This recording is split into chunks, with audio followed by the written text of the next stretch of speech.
CA foundation law के अंदर कैसे बच्चों ने 80 मार्क्स का स्कोर करके 70 स्कोर किया, कैसे 60 मार्क्स का स्कोर करके 56 स्कोर किया, ये सब कुछ मैं आपको इस वीडियो में बता दूंगा एकदम एंड तक।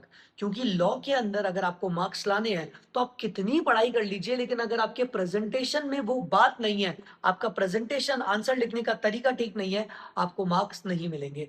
न जाने कितने सारे बच्चे पूरे पूरे दिन लॉ पढ़ लेते हैं लेकिन प्रेजेंट करते टाइम गलती कर देते हैं और मार्क्स नहीं आते, इवन 40 तक नहीं आते।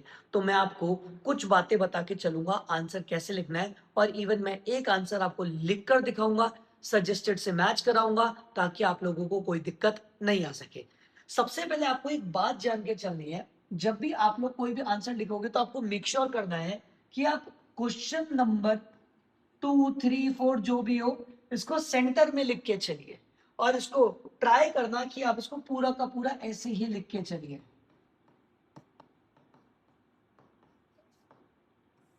अगर इसके सब पार्ट हो तो उसके पीछे डाल देना, इस तरीके से। और जब भी आप इसका आंसर लिखेंगे तो आपको मेक श्योर करना है कि आप प्रॉपरली विजिबल दिखाएंगे, एग्जामिनर को कोई दिक्कत नहीं आनी चाहिए।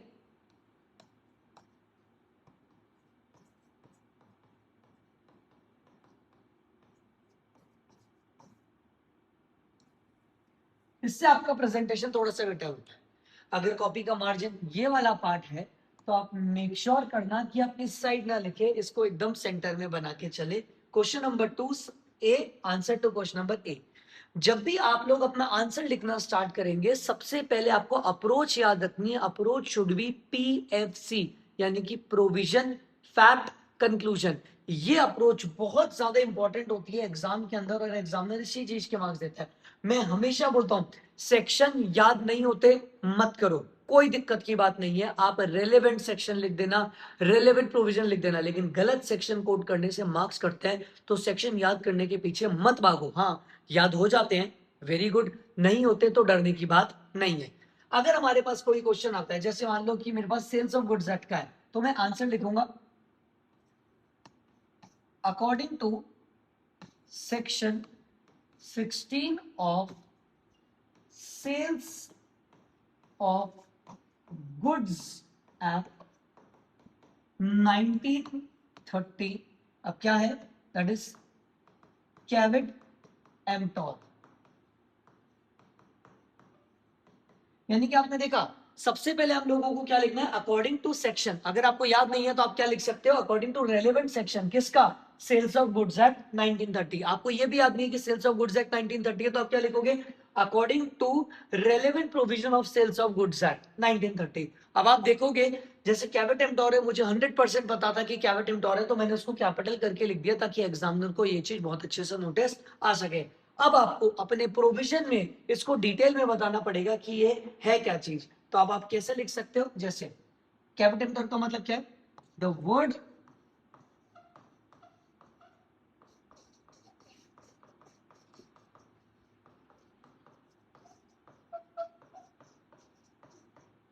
let the buyer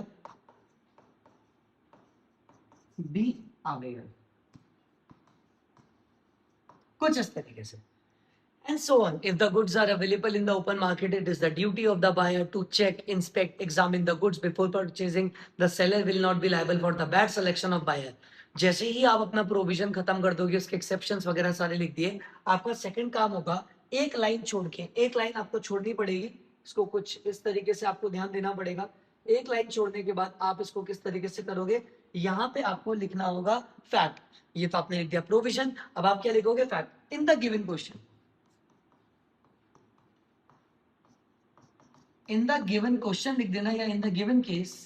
अब जो भी केस के अंदर या जो भी क्वेश्चन में गिवन था, तो आप वो उसको डिटेल करोगे। जैसे in the given case, mister X purchase the goods from mister Y, now the goods has been damage, now mister X want to claim compensation. तो जो भी केस ला होगा, आपको एज इट इज जो question में given है आपको लिखना पड़ेगा। जैसे ही आप लिख देंगे, लास्ट में आप लिखोगे कंक्लूजन।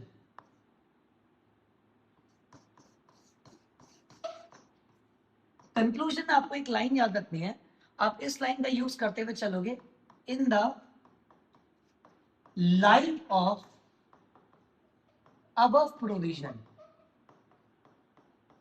उसके बाद आपको जो भी लगता है कि मिस्टर एक्स को पे करना चाहिए, मिस्टर वाई को पे करना चाहिए, वो सारी चीजें आप लिखते हुए चलोगे। इसका मतलब आपको पूरे क्वेश्चन में पीएफसी अप्रोच को फॉलो करना है, प्रोविजन, फैक्ट, कंक्लूजन। अब आपको मैं एक बात बताता हूं, अगर आपको अच्छे मार्क्स चाहिए तो आपको मेक श्योर करना पड़ेगा ये पीएफसी के साथ में जो एग्जाम में हमारे 3 आवर्स है, द फर्स्ट 1.5 आवर्स आपके 3 वो क्वेश्चन में होने चाहिए जो आपको सबसे ज्यादा रिलैक्स फील करवाए या जिस पे आपको सबसे ज्यादा भरोसा हो। आपको पेपर देख के पैनिक नहीं होना, आपको शुरू का 1-1.5 घंटा बस वो वाले क्वेश्चन करने हैं जो आपको आ रहे हैं, दैट्स इट। अगर आपने वो चीज टारगेट करना स्टार्ट कर दिया, आपको मार्क्स मिलना स्टार्ट कर देंगे, क्योंकि सीए फाउंडेशन में लॉ का पेपर यहां से दिया जाता है। ये नहीं कि हम रट के कितना आ पा रहे हैं, उस समय हम कितना दिमाग चला पा रहे हैं, एकदम काम रहना है। इट मे बी पॉसिबल पूरा पेपर नहीं आता हो, कोई दिक्कत नहीं, हम तो हमारे बेस्ट क्वेश्चन निकाल लेंगे जिसमें हमें सबसे ज्यादा एकदम कॉन्फिडेंस है, तो वो पार्ट उठाओ और सॉल्व करना स्टार्ट कर दो। जरूरी नहीं है कि आपको पहला ही क्वेश्चन पहले करना है, आप जो सीक्वेंस में करना चाहो कर सकते हो। क्वेश्चन नंबर 2 पहले, क्वेश्चन नंबर 3 पहले, फिर 1 करना चाहते हो, फिर 4 करना चाहते हो, फिर 5 करना चाहते हो, किस भी सीक्वेंस में कर सकते हो, लेकिन उनके सब पार्ट उसके साथ में रखना। एंड मेक श्योर करना आप शुरू के 1.5 घंटे में वही वाला पोर्शन अटेम्प्ट करेंगे जिसमें आपको सबसे ज्यादा कॉन्फिडेंस है कि ये पार्ट तो मेरा गलत हो ही नहीं सकता। स्टार्टिंग में आपको वो काम करना है। अब जैसे कि मैं आपको बताऊं, तो मैंने आपको बताया कि आपका आंसर कुछ ऐसे होगा, जैसे ये आपकी आंसर शीट है, तो आप लोग जब अपना आंसर लिखेंगे तो आपको कुछ ऐसे फॉलो करना है। यहां सेंटर में आप लिखोगे क्वेश्चन नंबर 3, जस्ट उसके नीचे आंसर टू क्वेश्चन 3। अब यहां से अकॉर्डिंग टू, मेरे को सेक्शन याद देंगे, तो relevant section of companies act 2013। अब मुझे जैसे लिफ्टिंग ऑफ कॉर्पोरेट व्हील समझाना है, तो पहले 3 लाइनों में मैं लिफ्टिंग ऑफ कॉर्पोरेट व्हील और अगर उसके एक्सेप्शन की बात करी गई है तो वो बता दूंगा कि लिफ्टिंग ऑफ कॉर्पोरेट व्हील क्या होता है। शील्ड होती है, प्रोटेक्शन मिलता है, लेकिन अगर आपने कंपनी बनाई है गलत पर्पज के लिए तो ये उठेगा पर्दा और जो पर्सन उसके पीछे होगा वो लायबल मान लिया जाएगा, और इन केसेस में माना जाता है। फिर आपको 2 लाइन छोड़ के लिखना है फैक्ट। हमारे केस में क्या हुआ, तो याद रखना, इन द गिवन केस या इन द गिवन क्वेश्चन, जो हुआ, उसके बाद लास्ट में आपको लिखना अपना conclusion. In the light of above provision, यानी कि ऊपर वाली चीजों को ध्यान रखते हुए हम इस कंक्लूजन पे पहुंचे हैं। जब आप इस तरीके से अपना आंसर लिखोगे 100% आपको बहुत बढ़िया तरीके से मार्क्स मिल जाएंगे। मैं यही खत्म नहीं कर रहा, मैं आपको पूरा समझाता हूं। ये आपका एक बड़ा सा क्वेश्चन है, आइए मेरे साथ साथ देखिए। बोलता है Rishi is having a farm house, पूरा का पूरा केस स्टडी है, 7 नंबर का आया था। मैं आपको बता देता हूं, इसमें आपको 7 में से 7 किस तरीके से स्कोर करने को मिल सकते हैं, यानी कि आप इसमें पूरा स्कोर कर सकते हो एकदम बढ़िया तरीके से। ध्यान से देखते हैं, सुनना। देखो क्या लिखा है, Rishi is having a farm house, Rishi के पास क्या है, एक फार्म हाउस है in the outskirts of Ambala. The clay of the farm house very heavy, जो उसकी क्ले है बहुत हैवी और स्ट्रॉन्ग है, तो उसको कुछ वेजिटेबल्स उगानी थी, तो वो एक ट्रैक्टर लेकर आता है, ठीक है, और 6 एक मशीन्स भी लेकर आता है। तो कैटेगरी स्पेसिफाइड थी, कंडीशन यूजफुल थी, उसने farm house the dealer also inform the dealer that relying upon the expertise of the dealer, ठीक है, उसने बोल दिया कि डीलर भैया जिससे ट्रैक्टर ले रहा है हम आपके ऊपर रिलाई कर रहे हैं। The dealer in suggestion the tractor and automated seed planter, यानी कि उसने क्या बता दिया कि भैया ये ट्रैक्टर ले लो और साथ साथ में ये मशीन्स ले लो, ठीक है, ये काम आएगी। ऋषि ने रिलाय कर लिया उसकी एक्सपीरियंस और डील सारी चीजों पे, और ये बहुत इंपॉर्टेंट लाइन हो गई, एक single bill with separately item जो प्राइस हो रखे थे कर दिया, यानी कि एक ही बिल बनवाया। यानी कि उसने एक तो ट्रैक्टर लिया और 6 मशीन ली, लेकिन बिल कैसे बनाया, सेपरेटली एक ही बनाया। अब while they were being used digging the land, जब वो काम कर रहा था ट्रैक्टर टूट गया 16 दिन के अंदर अंदर, ठीक है। और कुछ पता पड़ा जो सीड मशीन थी ना, उनमें से एक जो थी सूटेबल नहीं थी, बाकी 5 बहुत बढ़िया तरीके से काम कर रही थी। अब ऋषि इस कॉन्ट्रैक्ट को रेपुटेट करना चाहता है और कॉन्ट्रैक्ट को खत्म करना चाहता है।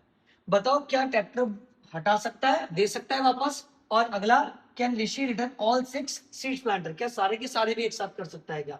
तो इसके आंसर को लिखने के लिए सबसे पहले आपको क्या करना पड़ेगा, सबसे पहले आपको जाना पड़ेगा कहाँ पे, ऐसे, ये आपकी कॉपी है और ये आपके मार्जिन है। तो आपको सबसे पहले क्या करना पड़ेगा, आपको सबसे पहले इधर आना पड़ेगा और यहाँ लिखना पड़ेगा क्या,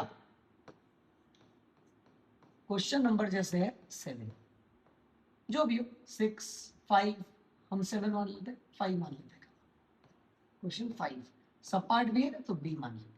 आ जाओ, हमने लिखा आंसर टू क्वेश्चन 5 सबसेक्शन ए या बी, जो भी था, ठीक है। अब सबसे पहले मुझे बताओ सेक्शन कौन सा लग रहा था यहाँ पे, क्या अटेम्प्ट हो, तो आप बताओगे according to section 16 of Sales of Goods Act 1930, the word caveat emptor means let the buyer be aware. If the goods are available in the open market, it is the duty of the buyer to check, inspect, examine the goods before purchasing. फिर उसका एक exceptions आते हैं, मतलब they have some exception, जिनमें से एक exception होता है क्वालिटी एंड फिटनेस। कौन सा होता है, क्वालिटी एंड फिटनेस। इसके अंदर 3 अजम्पशंस देखने पड़ते हैं। अगर आपको बायर रिस्पॉन्सिबल नहीं है, सेलर को रिस्पॉन्सिबल होना है, तो मेक श्योर करो हमने ऑर्डिनरी कोर्स ऑफ बिजनेस में खरीदा हो, यानी कि उसी इंसान से खरीदा हो जिसका ये काम हो, हमने उसको अपना पर्पस बता दिया हो, और तीसरा हमने उसकी स्किल्स और जजमेंट पर रिलाई किया हो।